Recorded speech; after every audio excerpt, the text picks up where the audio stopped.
And the Wall Street Journal looks at one of the most shocking aspects about the rise of ISIS in Iraq and Syria, a surge of Westerners leaving their homes to travel to a bloody battlefield. We're learning this morning about the unprecedented rush to join. At least 3,400 foreign fighters come from Western nations. They are among 20,000 from around the world. One of those Western recruits spoke to Clarissa Ward.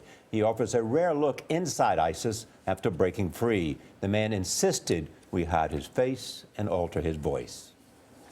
While some things I didn't agree with, it may have helped lead me to leave. What do you mean? Some of the policies, like I said, with the beheadings of non-combatants, some of those things I don't agree with. Was it harder than you expected? A lot of people, when they come, they have a lot of enthusiasm about what they've seen online, what they've seen on YouTube. They see it as something a lot grander than what the reality is. So it's not all military parades or victories, you know. Do you think you'll miss ISIS? I don't think I'll miss it. I'll miss friends I made and the brotherhood, but ISIS itself, no. Clarissa Ward joins us now. Clarissa, good morning. Good morning. So why did he seek out ISIS in the first place? Well, I think there were two main reasons that he gave me. The first reason, he said, is that he wanted to help Syrian people to be involved in humanitarian efforts. And it's worth mentioning that he didn't join ISIS straight away. He was in Syria for at least 6 months before he joined ISIS. But the second thing he told me is that he wanted to live under strict Islamic Sharia law.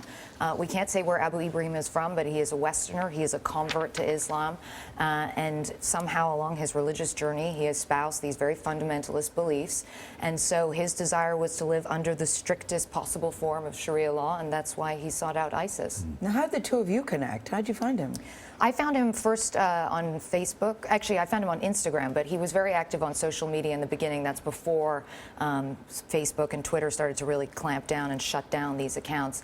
And then we began messaging online. And it was a long process, Gail. I mean, there's not a lot of trust for journalists with jihadis and ISIS. So it took a long time to sort of establish some trust. We were chatting, you know, most days for about 7 months before eventually he agreed to sit down with me. Do they get that strict form of Sharia law that they were expecting?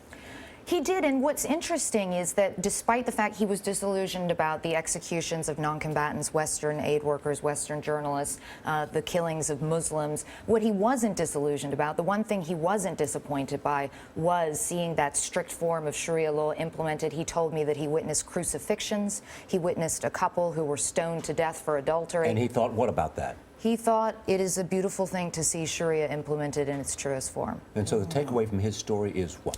The takeaway from his story, I think, is that often the reality with these ISIS fighters is something more banal than we, I think, would like to imagine. It's not as dramatic a situation as, you know, he turned away because he saw that ISIS was wrong and evil, and so he went towards the light. It's more a situation where he became disillusioned, he became a little bit bored, the adrenaline sort of drops down after the first few months, and you realize that life there is pretty bleak and boring, and you miss your family, and you just kind of want to go home. How old is he and where is he now?